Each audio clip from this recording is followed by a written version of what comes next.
ప్రభాస్ వరుసగా సినిమాలు చేస్తూ దూసుకుపోతున్నాడు. ఆయన చేతిలో అనేక పాన్ ఇండియా చిత్రాలు ఉన్నాయి. ప్రభాస్ లైనప్ లో సలార్ సీక్వెల్, కల్కి సీక్వెల్, ఫౌజీ, రాజాసాబ్, స్పిరిట్ చిత్రాలు ఉన్నాయి.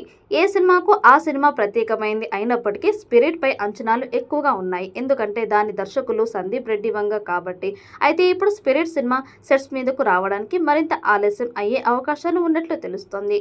ఈ సినిమా కోసం సందీప్ వంగ 65 రోజుల వరుస కాల్ షీట్స్ డూప్ లేకుండా యాక్షన్ సీక్వెన్స్ లో ఇక తాజాగా ప్రభాస్ లైన్ లో ప్రశాంత్ వర్మ సినిమా కూడా చేరింది. సందీప్ రెడ్డి వంగ ప్రభాస్ కాంబోలో స్పిరిట్ మూవీ ఎప్పుడో ప్రకటించారు. సందీప్ యానిమల్ కంటే ముందే స్పిరిట్ కథ ఓకే అయ్యింది. సలార్ తర్వాత ప్రభాస్ ఈ ప్రాజెక్ట్ నే ఓకే చేయాలి. కాస్త లేట్ అయ్యింది. మారుతితో రాజాసాబ్ కు వెళ్ళాడు. నెక్స్ట్ స్పిరిట్ అనుకున్నారు. ఈ దర్శకుడిని వెయిటింగ్ లో పెట్టి ప్రభాస్ మరో దర్శకుడు హను రాఘోపూడితో ఫౌజీ మూవీ చేస్తున్నాడు.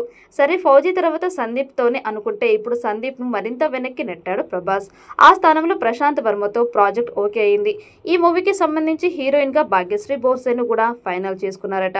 అంటే ప్రీ ప్రొడక్షన్ స్టార్ట్ అయ్యింది. దాంతో స్పిరిట్ మూవీ ఉందా లేదా అన్నది అనుమానంగా మారింది. నిజానికి సందీప్ రెడ్డి వంగ ప్రభాస్ కు కొన్ని కండిషన్స్ పెట్టాడు అనే న్యూస్ వచ్చాయి కదా ఆ మధ్య.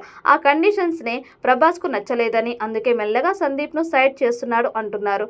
నిజానికి సందీప్ చాలా వేగంగా సినిమాలు చేస్తాడు. అతని స్పీడ్ ను అందుకోవడం ప్రభాస్ కు కష్టమే.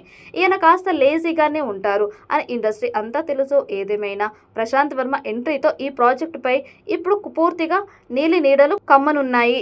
దీన్ని పొమ్మలేక పొగపెట్టడం అంటారేమో కదా. సాధారణంగా ఓ సినిమా కమిట్ అయిన తర్వాత మరో ప్రాజెక్ట్ వస్తే డేట్స్ ను బట్టి 2 సినిమాలు ఒకేసారి చేయడం. ఈ మూవీపై మీ అభిప్రాయాన్ని కమెంట్ బుక్ లో తెలియచేయండి. ఈ వీడియో మీకు నచ్చితే లైక్ చేయండి, షేర్ చేయండి, కమెంట్ చేయండి. మరిన్ని అప్డేట్స్ కోసం మా ఛానల్ని సబ్స్క్రైబ్ చేయండి. అలాగే పక్కనే ఉన్న గంట సింబల్ని గట్టిగా కొట్టండి.